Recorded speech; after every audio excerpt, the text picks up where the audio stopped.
Senhoras e senhores, nosso agradecimento aos organizadores do primeiro Congresso Brasileiro de Espiritismo, Ciência e Ambiente pelo convite honroso para que participássemos desse evento tão importante. O título da nossa apresentação é Câncer, aspectos históricos, científicos e espiritualistas. Iniciamos apresentando uma fotografia aérea do Lar de Frei Luís, um centro espírita ao qual nós pertencemos desde 1978, já são 43 anos, e que é o maior centro espírita do Rio de Janeiro. E, curiosamente, o maior centro espírita do Rio de Janeiro é comandado por uma entidade católica, Frei Luís. Temos aqui aproximadamente 120 mil metros quadrados de área construída, no meio de uma vegetação no bairro de Jacarepaguá, na cidade do Rio de Janeiro, onde é desenvolvida uma importante atividade social, com um asilo de idosos, com um educandário para crianças, atendimento à pobreza da região por médicos que trabalham voluntariamente e muitas outras. É a caridade física e a caridade espiritual. Bem, aqui está as obras que nós já publicamos em relação às informações que nós fomos acumulando no Lar de Frei Luís relacionadas à ciência da mediunidade, principalmente relacionadas aos fenômenos físicos, às mediunidades de efeitos físicos que culminam com a materialização de espíritos. 2014 é a face oculta da medicina, a seguindo-se uma obra por ano, Espíritos Decaídos Materializados, Reflexões Espiritualistas e Científicas de um Médico, Alienígenas ou Médiums, A Medicina Mediúnica do Futuro, Planos Espirituais ou Universos Paralelos. E, por último, em novembro de 2020, 246, a nossa sétima obra, Câncer, Aspectos Históricos, Científicos e Espiritualistas. Aqui estão as três entidades que influenciaram decisivamente no ingresso da minha jornada médica. Eu sou médico cirurgião há 46 anos, na vertente do câncer.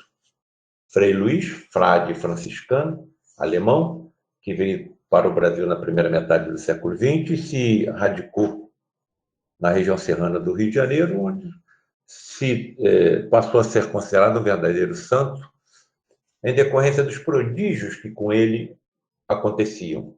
Até onde percebo, tais ocorrências estavam relacionadas com a sua mediunidade. O Frei Luís era médium. A segunda entidade, Mário Cresce, o pai da cancerologia do Brasil, fundador do Instituto Nacional do Câncer e outras instituições para tratamento do câncer. E Frederic von Stein, médico, cirurgião, alemão, pertencente ao exército nazista, e que se aproximou do lado de Frei Luís, porque no nosso educandário com mais de 500 crianças haviam judeus reencarnados e o ódio persistia. Mas Frederic von Stein caiu nas malhas do amor de Frei Luís, que também era alemão.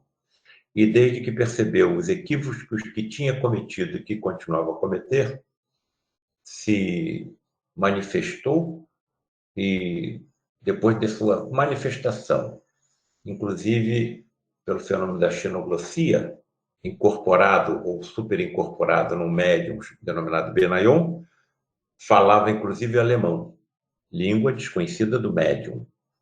E, após 10 anos de silêncio, Frederic von Stein passou a se manifestar no Lar de Frei Luís através da mediunidade de efeitos físicos do médium Gilberto Arruda. Estamos vendo aqui Frederic von Stein materializado, tanto está materializado que está impressionando uma chapa fotográfica das máquinas antigas.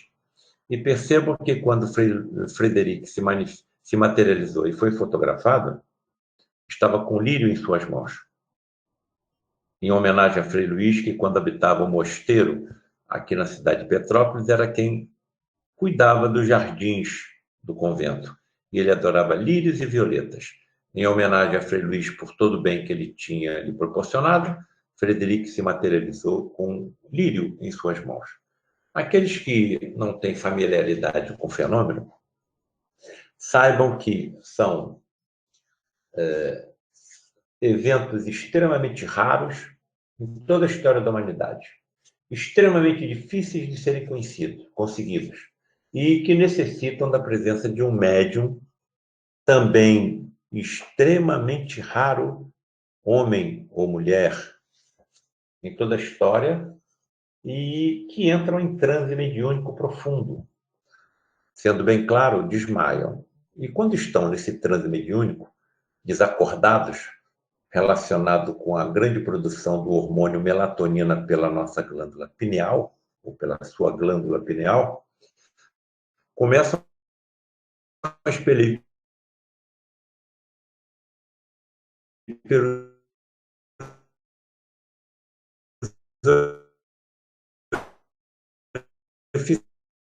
naturais, ainda não alcançada. Charles Richer, prêmio Nobel em 1913 por ter descoberto a resposta anafilática humana, como ectoplasma.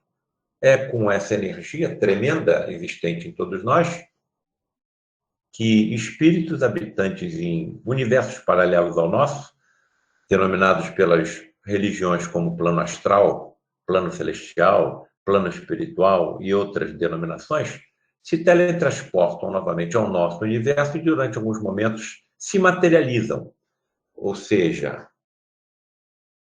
se tornam visíveis, audíveis e até palpáveis àqueles que estiverem presentes a tais sessões. Bom, então essas são as três entidades que mais influenciaram a minha atuação no câncer e também a pesquisa nas duas áreas, ou nas duas vertentes, a espiritual e a material. Aqui está o paradoxo de Epicuro, que eu também relaciono ao estudo do câncer, e trata-se de um filósofo da Grécia Antiga, que viveu em torno de 341 a 271 a 270 a.C., e que deixou uma frase que me tocou profundamente, principalmente quando eu me apresento em palestras, em livros, em encontros científicos e espiritualistas, e que refletem exatamente a nossa estranheza na existência de um ser infinitamente justo, infinitamente bom, infinitamente sábio, onipresente, onipotente, onisciente, Deus, Criador de tudo, diante da doença chamada câncer, que pode acometer, inclusive, crianças. Se Deus existe, então por que o sofrimento e o mal existem? Então, esse é o paradoxo de Epicuro, que cai muito exatamente no assunto que nós estamos a abordar nesse momento. Na parte histórica, nós apresentamos por que o caranguejo foi adotado pelos antigos como símbolo do câncer. Ao perceberem que a doença maligna, aqui temos aqui um tumor primário, se disseminava pelas estruturas anatômicas que o circundam, os nossos antigos compararam essas penetrações da tumoração maligna com as patas do caranguejo. Então, o corpo do caranguejo seria o tumor. As suas patas, as penetrações nos órgãos e nos tecidos vizinhos que circundam o tumor primário. Então, esse é o motivo pelo qual o caranguejo tornou-se símbolo da doença denominada câncer. Vejam a curiosidade. Nós temos o nosso corpo, aproximadamente 50 a 100 trilhões de células, evidentemente de acordo com a nossa massa física. E a doença denominada câncer se inicia em uma única dessas unidades celulares. Se o câncer se inicia em uma única célula do corpo, nós poderemos ter, então, trilhões de probabilidades de que essa doença aconteça. Então, por que somente 40% da humanidade contrai a doença? Se existem tantas probabilidades de que isso aconteça. Porque não é qualquer célula que se transforma numa célula maligna, e sim as células tronco adultas, presentes nos nossos tecidos, presentes em todos os nossos órgãos. Nós podemos utilizar como modelo para essa compreensão a célula tronco da medula óssea. Da célula tronco da medula óssea se originam todas as células que estão no nosso sangue periférico e que se apresentam nas amostras e que são colhidas para os exames hematológicos feitos nos nossos corpos. Bem, então, partindo-se de uma célula tronco da medula óssea, duas células filhas ocorrem e, através da chamada diferenciação, vão formando todas as células do nosso corpo. Mas há um detalhe aqui que nós salientamos nesse momento. Quando de uma célula-tronco duas se dividem, somente uma dessas duas células filhas dará origem a todas as células do nosso sangue, enquanto a outra célula filha retorna e continua no estado de célula-tronco. Então, por que as células-tronco são as que apresentam a composição, a estruturação da malignização? Por duas principais propriedades. Primeiro, longevidade. Então, como vivem longo tempo, conseguem acumular todas as mutações necessárias para a transformação maligna. Segundo, alto poder de divisão celular, denominado pela ciência, pela biologia e na medicina como mitose.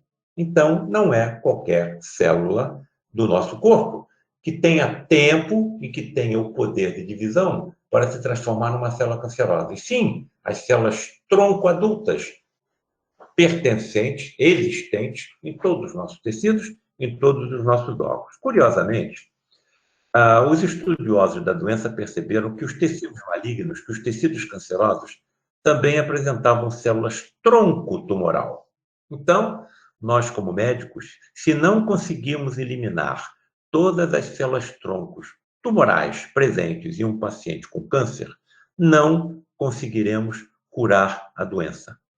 Então, todas terão que ser retiradas, sejam através das cirurgias, eliminadas pela radioterapia ou pela oncologia clínica, nas suas vertentes da quimioterapia e da imunoterapia. Então, se nós não conseguimos eliminar uma célula-tronco que esteja presente em um paciente canceroso, não conseguiremos alcançar a cura completa. Vejam que para cada célula-tronco, 5.000 a 10.000 células tumorais não são tronco. Isso, mais ou menos, é o que acontece com os nossos tecidos. Para cada célula-tronco existente no estômago, existente no fígado, existente na pele, existente no pulmão, nós podemos ter de 25.000 a 100.000 células que não são tronco. Então, está explicado o porquê somente 40% da humanidade apresenta doença. Outra coisa, outra característica extremamente importante é a necessidade para que essa doença se dissemine, a formação de vasos sanguíneos que a nutram diretamente. Bem, partindo-se de uma célula que dá origem a 2, 4, 8, 16 e assim por diante, nós alcançaremos um estado em que é denominado na biologia como tumor latente.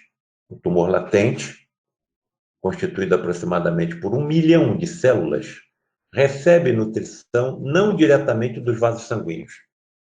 Os nutrientes e o oxigênio saem dos capilares mais próximos, migram pelos tecidos conjuntivos que envolvem o tumor e alcançam as células tumorais.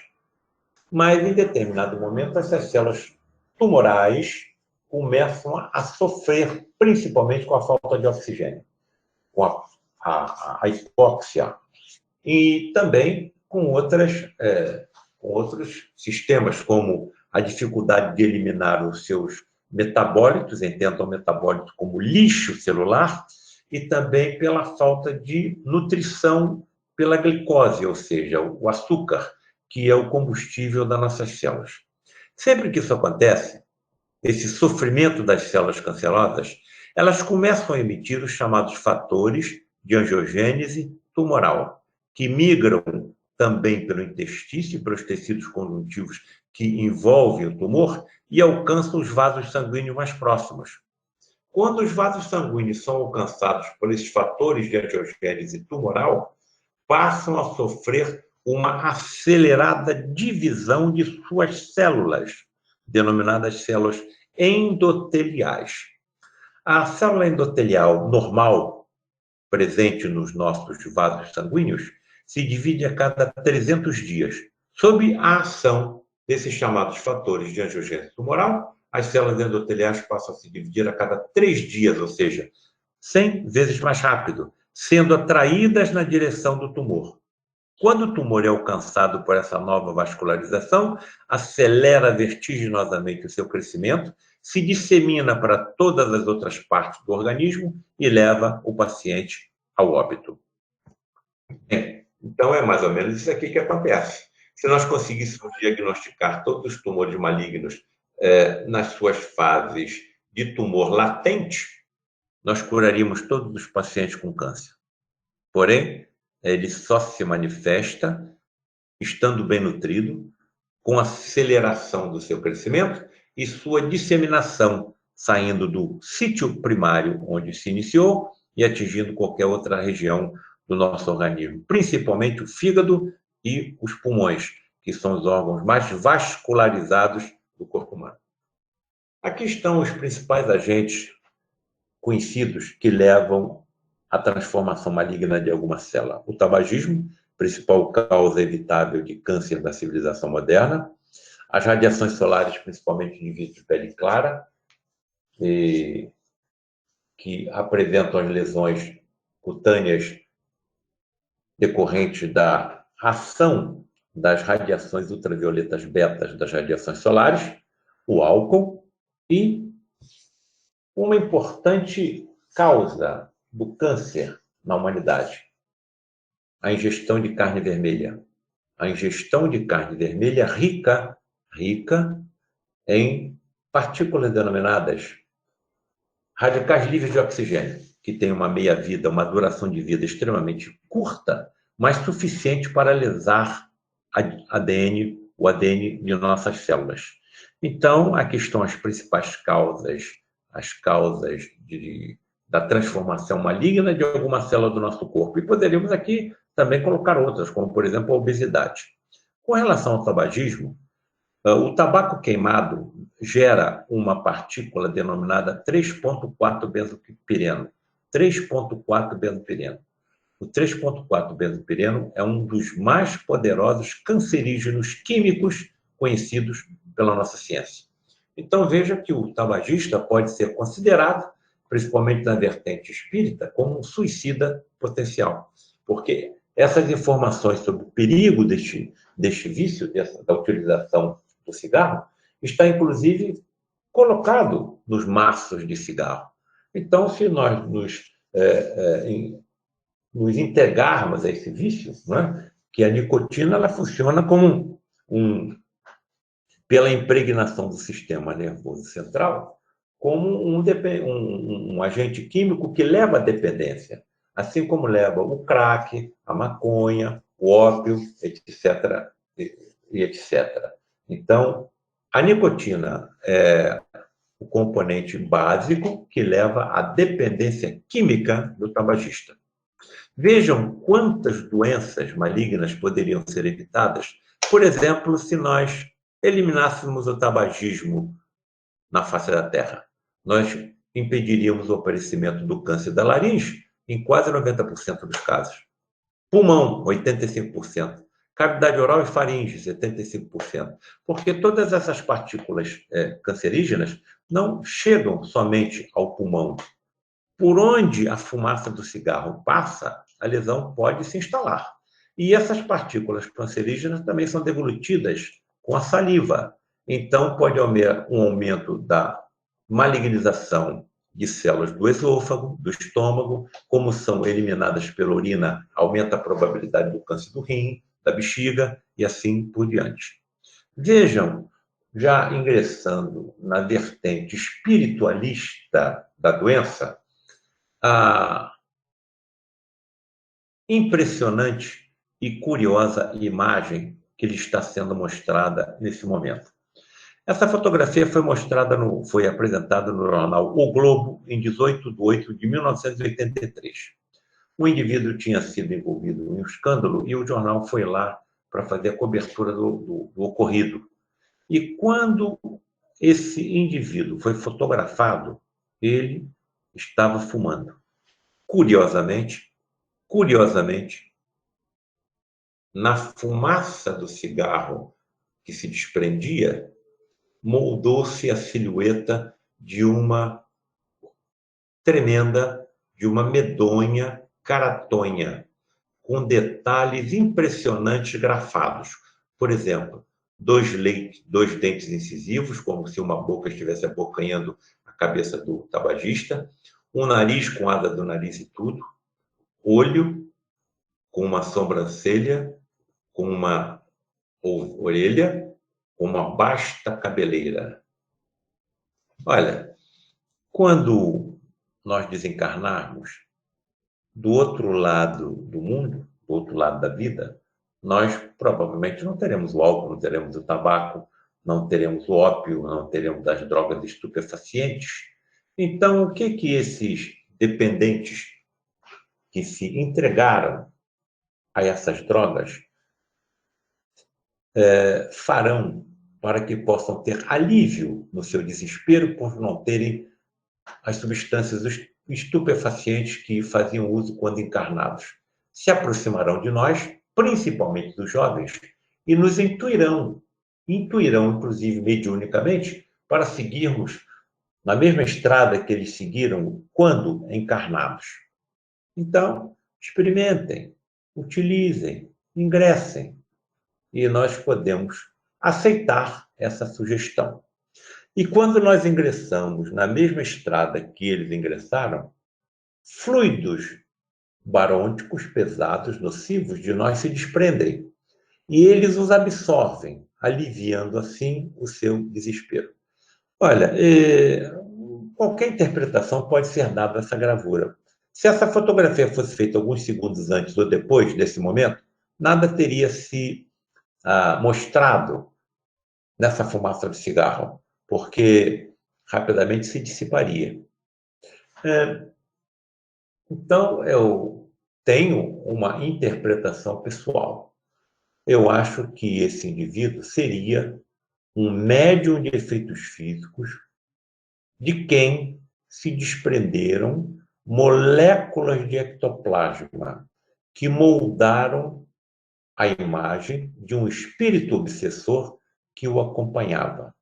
E a fumaça do cigarro, seguindo o mesmo trajeto, moldou a fisionomia dessa entidade. Acredito que seja isso que tenha acontecido com esse indivíduo. A base do câncer, voltando à ciência, apresenta um tripé. É como se fosse uma trípode, um banco com 3 pernas. Se tiver só 2 pernas, o banco cai. Se tiver uma perna, o banco cai. Se não tiver nenhuma, nem banco existe. Quais são as 3 pernas de sustentação do câncer?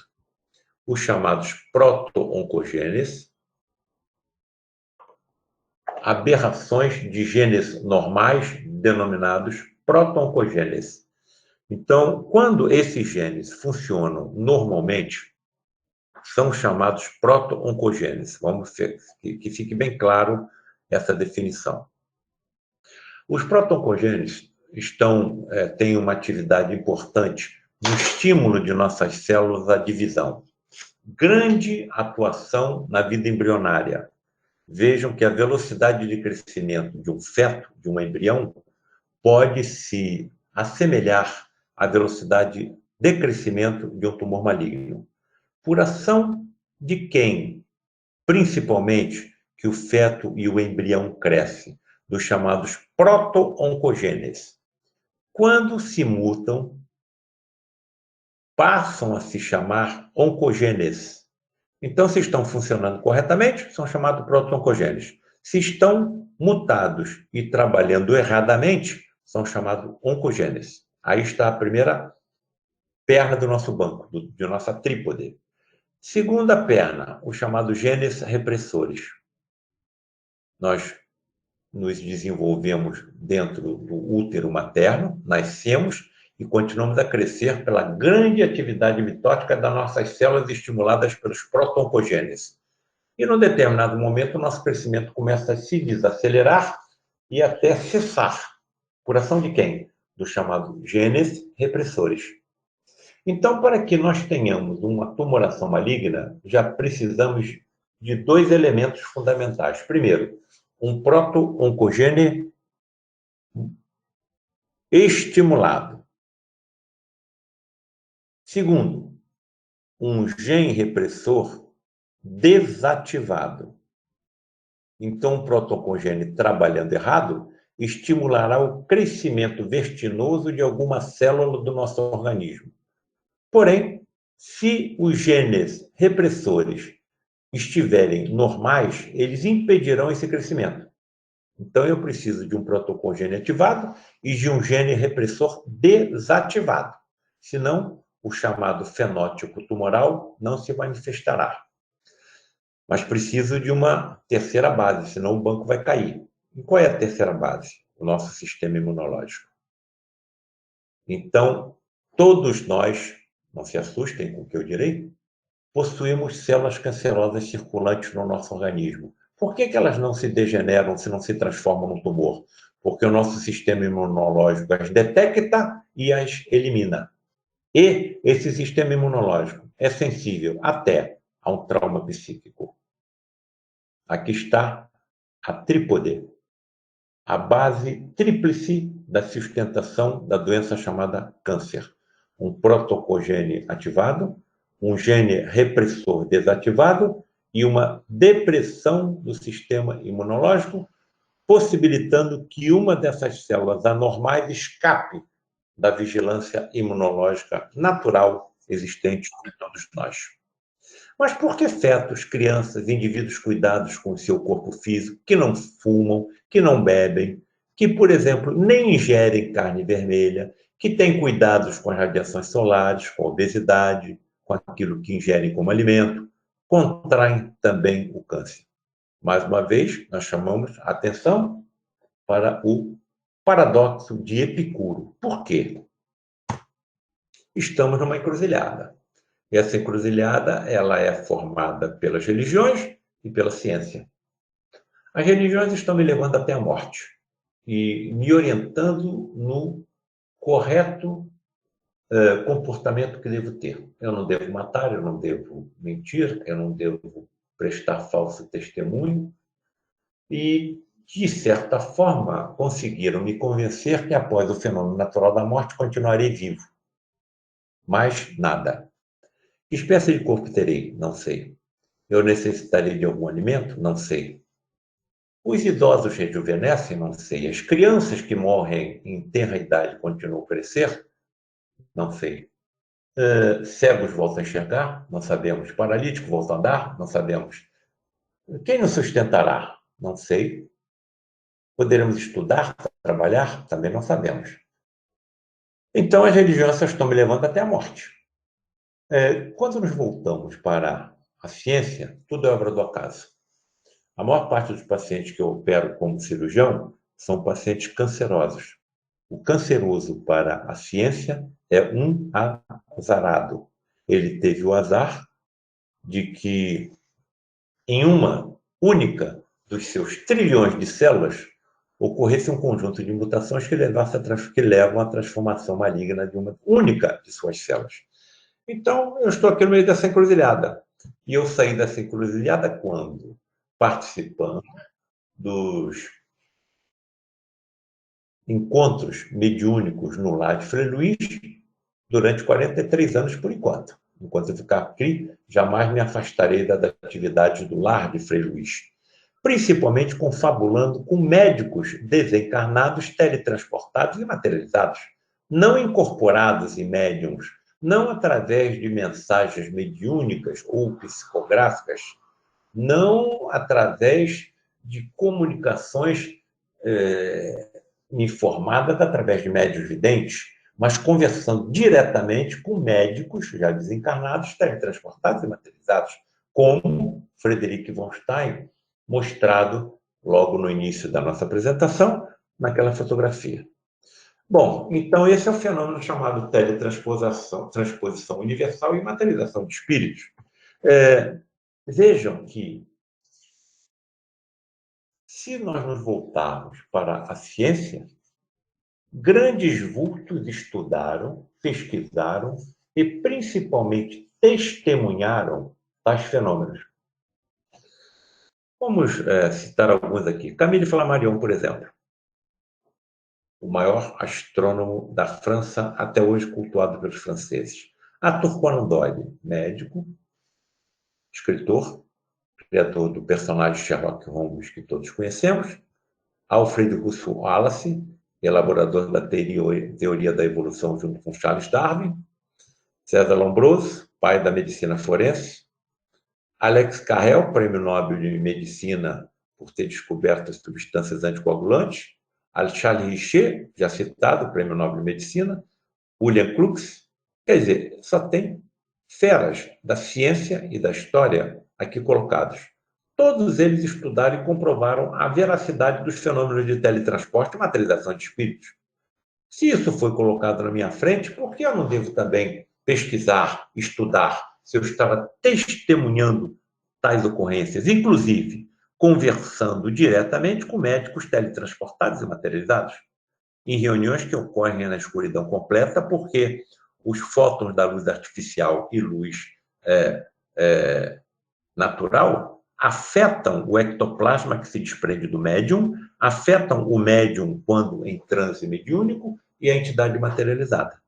Se nós estamos numa escuridão completa, como seria possível ver, então, uma entidade que se teletransportasse e se materializasse saindo da cabine onde se encontra o médium em transe? A cabine funciona como condensador das energias que do médium se desprende.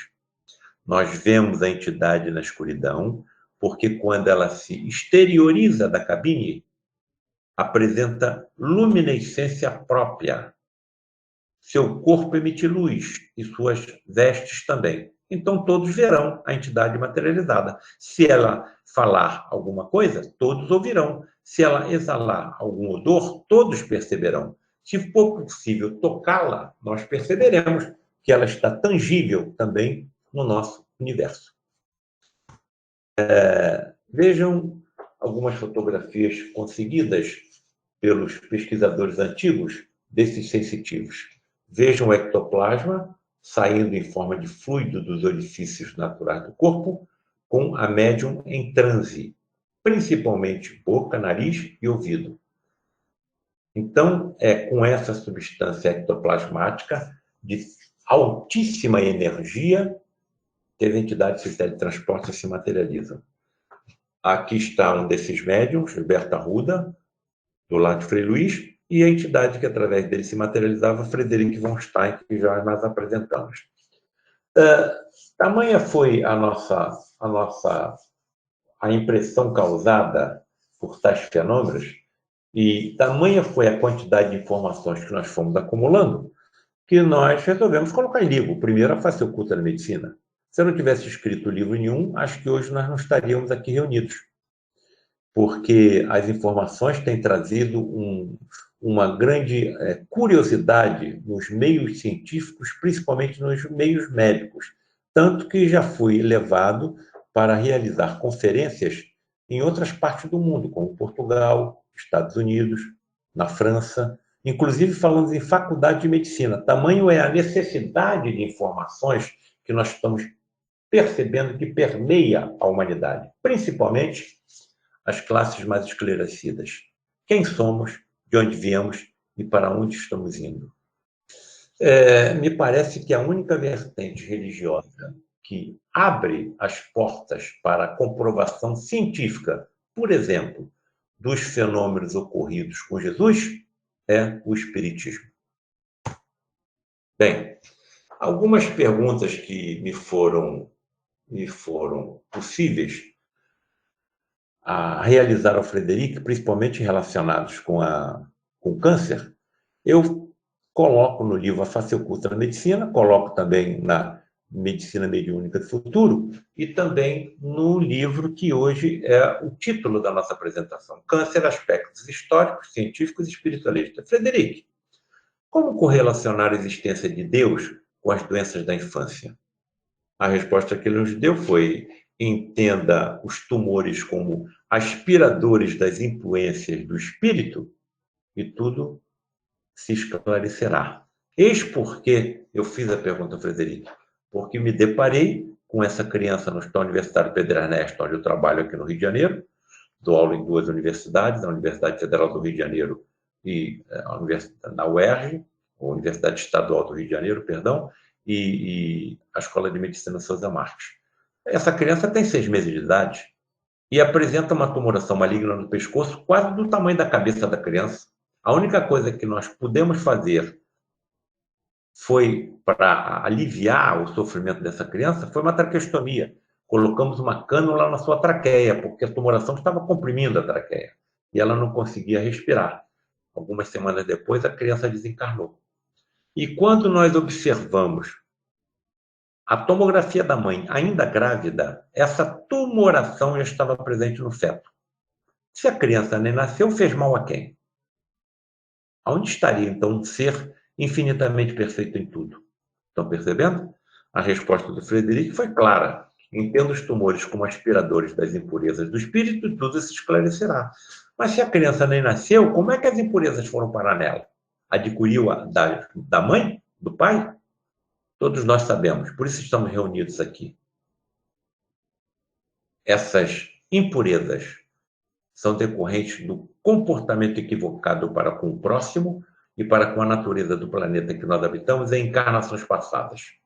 Estamos agora colhendo aquilo que plantamos em vidas passadas, como estamos agora a plantar aquilo que colheremos em nossas vidas futuras. Então, a reencarnação, até onde eu entendo, será a salvação da humanidade quando comprovada cientificamente. Porque aquele que é palestino hoje pode renascer amanhã como judeu, o judeu como palestino, o negro como o branco como negro ou amarelo. Eu posso renascer em sexo feminino como em sexo masculino. Eu posso renascer em qualquer nação, em qualquer regime de governo, em qualquer etnia, em qualquer corrente religiosa, em qualquer família, e assim por diante. Então, por que a intolerância? Por que a discordância? Por que as guerras? Por que as lutas fratricidas? Simplesmente porque o outro, o próximo, é diferente de nós? Aqui está a solução para a humanidade, a comprovação científica da reencarnação. Se nós somos todos imortais, como estará o nosso conhecimento científico e tecnológico daqui a 1000 anos, daqui a 10.000 anos, daqui a 100.000 anos? Principalmente se nós basearmos essa evolução científica e tecnológica na sabedoria, na moralidade e principalmente no amor. Que é o que me parece que possibilitou o Cristo planetário da Terra, Jesus, a organização de um planeta inteiro, como a Terra, há mais de 4 bilhões e 500 milhões de anos. Há 4 bilhões e 500 milhões de anos, Jesus já era Jesus, comandando Pleiades, legiões de espíritos evoluídos, se utilizou da poeira cósmica desprendida do Sol e organizou um planeta inteiro, que é o que nós habitamos. Então, me parece que esse é o nosso trajeto. E essa evolução poderá ser mais lenta ou mais rápida de acordo com a nossa vontade. Estamos, então, diante de uma lei de ação e reação, que é uma lei universal.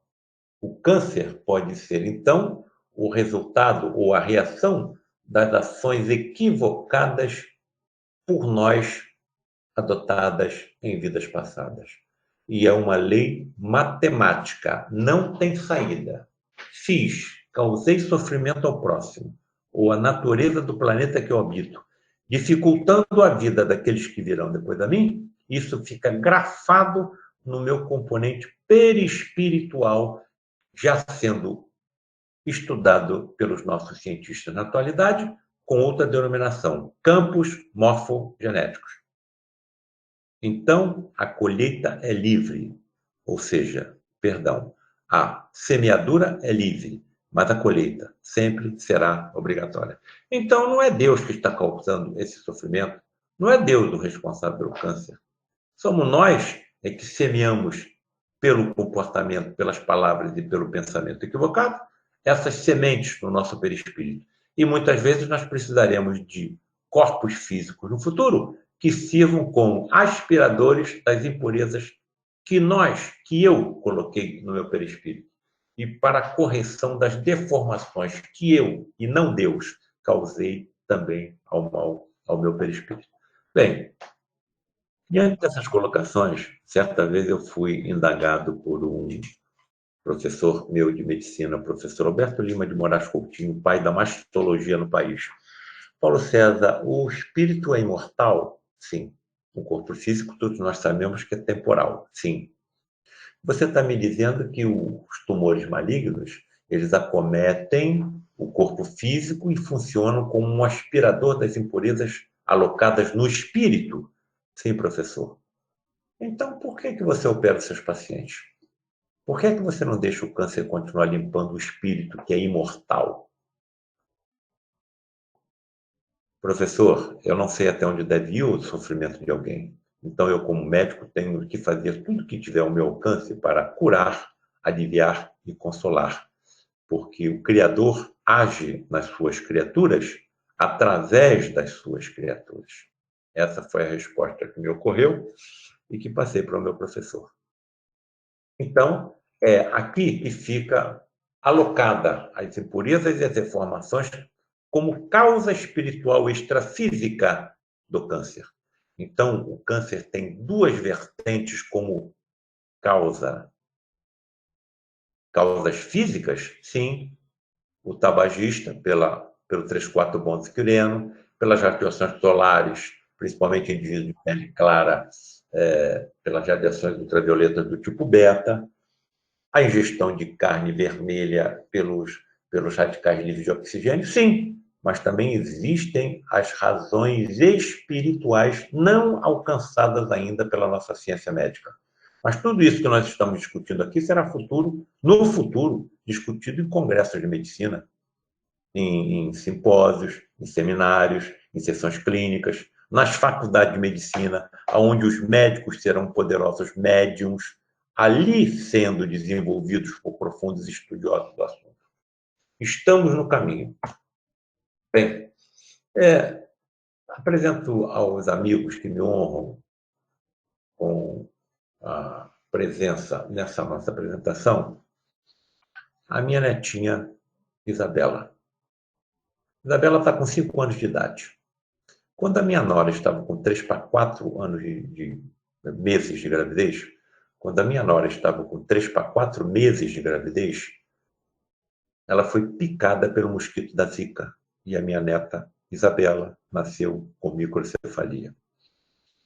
A criança não fala, a criança não anda, a criança não senta, a criança não come, está com uma sonda no estômago para não morrer de fome. Graças a Deus está na minha família, porque tudo que é possível ser feito está sendo feito. E nós compreendemos o que possa estar causando um mal que acometeu a criança ainda no ventre materno. Bem, mas essa história tem outra face, a mesma moeda. Nós estamos falando de mais de 3 mil crianças acometidas por essa doença. Mais de 3 mil crianças. Pesquisadores da USP perceberam o seguinte: essa virose acomete a célula tronco neuronal do cérebro de fetos. É impressionante a precisão dessa doença viral. São manipulados 4 seres vivos. 4 seres vivos entram nessa história. Um vírus, um inseto, uma gestante e um feto. O vírus entra no mosquito, o mosquito fica gestante, o vírus circula por toda a corrente sanguínea, atravessa a placenta e atinge o feto. Entre bilhões de células, o vírus da Zika vai exatamente na célula tronco neuronal, absorve a energia da célula tronco neuronal e a criança não produz todos os neurônios que precisa. É de uma precisão impressionante. Estão percebendo o que afasta as classes eruditas dos templos? Não temos explicações, não temos informações que coadunem a existência de um Criador perfeito em tudo, com doenças desse tipo. A criança nem nasceu. Mas vejamos a outra face da história. Pesquisadores da USP estão pensando o seguinte: se esse vírus ataca células tronco neuronal, o que aconteceria se nós injetássemos em pacientes com câncer o vírus? Tumores, por exemplo, cerebrais, que acometem crianças, como glioblastoma infantil, que também possuem célula-tronco. E resolveram, então, fazer a experiência.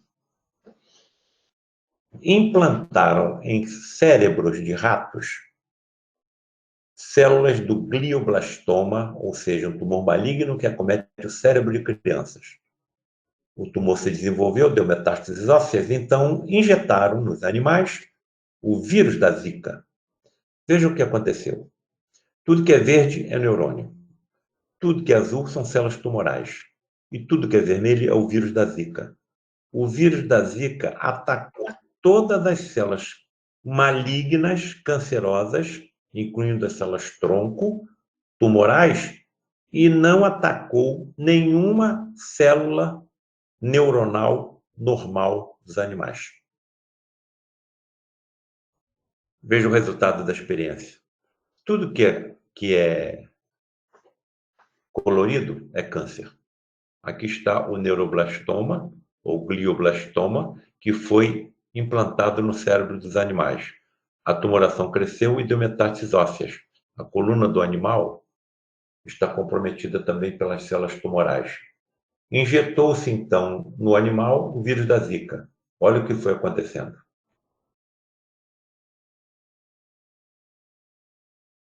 A doença foi completamente eliminada. Já começaram os testes em humanos e estamos ansiosamente aguardando os resultados. O mesmo vírus da Zika que causou a microcefalia na minha neta, então está sendo capaz de eliminar células cancerosas de tumores malignos que acometem o cérebro de crianças? Só o espiritismo pode explicar uma situação dessa. Até onde eu estou entendendo, esses mais de 3 mil espíritos vieram com 2 bagagens. Uma bagagem kármica e uma bagagem missionária, trazendo solução para um grande problema para os nossos neurocirurgiões infantis, os nossos neurologistas infantis, porque as crianças acometidas por esse glioblastoma maligno necessitam ter o seu crânio aberto e tentar a remoção da tumoração do cérebro. E depois são tratadas com químio e radioterapia. A maior parte das crianças morre. Então, o mesmo vírus que causou a microcefalia da minha neta pode ser uma solução para esse grande problema neurológico infantil da nossa humanidade? Bem, outra informação também curiosa é o que acontece com essa forma de câncer gástrico, é o chamado câncer gástrico hereditário. Essa doença, câncer gástrico hereditário, o nome está dizendo tudo. Passa de pai para filho, de avô para neto, de bisavô para bisneto e assim por diante. Responde por 3% de todos os tumores malignos que acometem a espécie humana, no estômago. A doença foi descrita em 1964 porque acometeu 3 famílias do povo maori, nativo da Nova Zelândia. 1 a 3% de todos os cânceres de estômago. Característica principal, a mutação de um gene chamado CDH1, que foi identificado pela nossa ciência em 1998. Então, somente um gene é acometido por essa doença, por essa mutação. Idade média de diagnóstico, 38 anos. Então, acomete indivíduos em idades jovens, já tendo sido descrita, inclusive, em jovens com 16 anos, com uma característica gravíssima, multicentricidade. Então, aparece em vários pontos do estômago ao mesmo tempo, e não somente em um único lugar. Aqui está o Perry Guilford, que foi quem descreveu essa doença, e vejam o que é que ele percebeu. 25 membros da mesma família haviam morrido do câncer gástrico hereditário ao longo de 30 anos. 25 membros da mesma família tinham desencarnado com a mesma doença ao longo de 30 anos. Por quê? Caímos novamente nas malhas do paradoxo de Epicuro. Haveria algum processo kármico, familiar, coletivo, então, relacionado com câncer gástrico hereditário?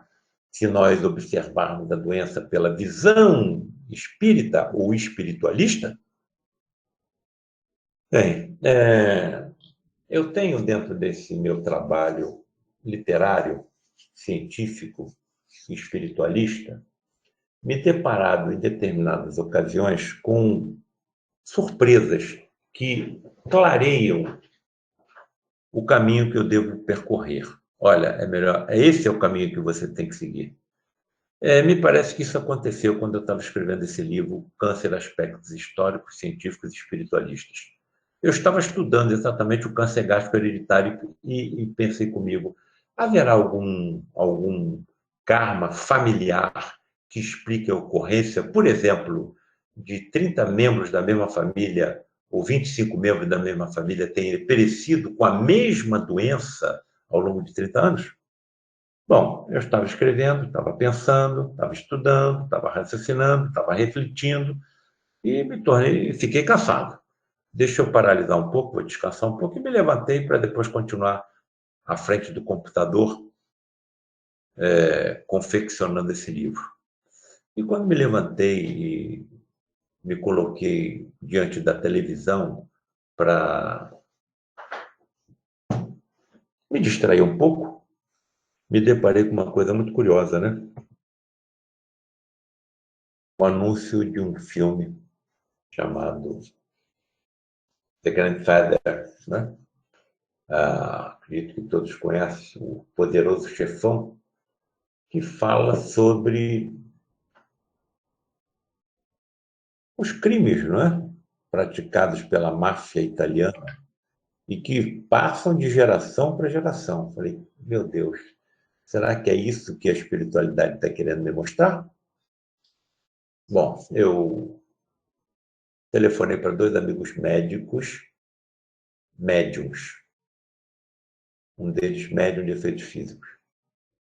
Olha, amigo, eu estou escrevendo um livro assim, assim, assim, e me deparei com essa informação, ou com essa casualidade, entre aspas, e quando falava sobre o câncer gástrico hereditário. Será que tem alguma coisa a ver com karma familiar hereditário? Um karma que está se passando de bisavô para avô, de avô para filho, de pai para filho, assim por diante? Bom, passaram-se alguns dias e os 2 me telefonaram. Eu não tinha falado com um que tinha telefonado para o outro. Todos os 2 confirmaram o que eu estava desconfiando.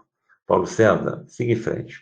Essa doença é um exemplo de um karma coletivo familiar, sim. E dei, então, continuidade à obra.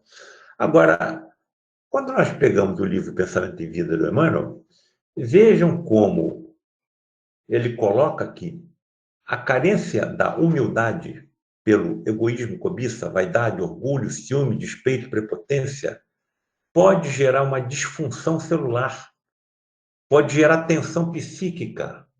Olha a tensão psíquica promovendo a depressão imunológica. Será que essa disfunção celular alteraria proto-oncogenes, transformando-os em oncogenes? Será que inibiriam genes repressores? Aqui eu posso falar isso, mas não tenho ainda condições de colocar isso em congressos médicos. Mas tenho certeza absoluta de que tudo isso será comprovado cientificamente, porque é só questão de tempo. Nós, na medicina, já estamos usando uma tecnologia ultrassensível, por exemplo, tomografia por emissão de pósitrons. O que são pósitrons? Elétrons com carga positiva. Nós já estamos, então, utilizando a antimatéria no estudo dos corpos humanos. E essa evolução tecnológica continua. Daqui a pouco a tecnologia médica estará tão sensível que detectará a existência do componente energético espiritual, transmissor da vida ao corpo físico dos nossos pacientes. Inclusive, será capaz de detectar a separação dos dois componentes no momento natural da morte ou da desencarnação. Então, me parece que estamos no caminho de todas essas informações preciosas trazidas pelo Consolador prometido por Jesus serem confirmadas cientificamente, salvando assim a humanidade.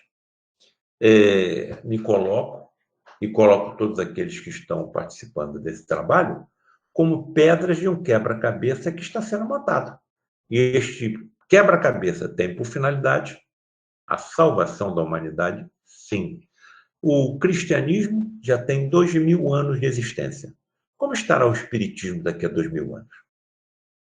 Permeando todas as nações, inclusive aquelas que não aceitam a reencarnação, como, por exemplo, os países islâmicos.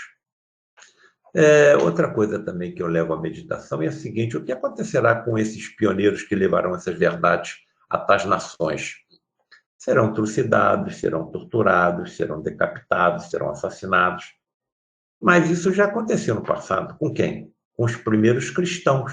Foram crucificados, foram queimados, foram torturados, foram assassinados. E o cristianismo está aí. É a maior corrente religiosa do planeta. Me parece que, com base nas confirmações científicas, é o mesmo caminho que será traçado para o espiritismo kardecista cristão. O espírito, então, é assim sempre o árbitro da própria sorte. Pode prolongar os seus sofrimentos pelo endurecimento no mal, ou abrandá-los ou abreviá-los por seus esforços para fazer o bem. Aqui está uma transcrição parcial do item 13 do Código Penal da Vida Futura, capítulo 7, de O Céu e o Inferno. Nosso trabalho continua. Esse livro, 2021, será lançado provavelmente em outubro, Fenômeno de Teletransporte e Materialização de Espíritos, e estamos a pensar em um nono livro, Genética e Mediunidade. Me parece que algum trabalho que previamente foi traçado para a minha atual existência. E termino com a colocação de Santa Ágata, a protetora das mastectomizadas. Ágata viveu na ilha da Sicília e me parece, pelas descrições, que se tratava de uma jovem de beleza venusiana e que levantou, dentre outros jovens, a paixão de Quintiniano, procônsul governador da Sicília, no ano de 235. Porém, Ágata decidira se tornar cristã, se dedicaria a Jesus. E todas as propostas amorosas eram educadamente rejeitadas, assim como foi a também de Quintiniano, que se mostrou inconformado e não aceitou a negação de Ágata às suas pretensões amorosas. Como na época o cristianismo era proibido no Império Romano, denunciou Ágata a Décio, imperador romano entre 201 e 251, que então decretou a prisão de Ágata e foi ela levada a julgamento como cristã. Se manteve firme, se manteve cristã, não aceitou a seguir a determinação do juiz de abandonar o cristianismo e recebeu, então, a seguinte indagação do juiz que a julgava: não te envergonhas de rebaixar-te à escravidão do cristianismo quando pertences a uma nobre família? E lançou em resposta ao juiz uma outra pergunta: não te envergonhas de mutilar na mulher o que tua mãe te deu para aleitar? Por que ela fez essa pergunta ao juiz?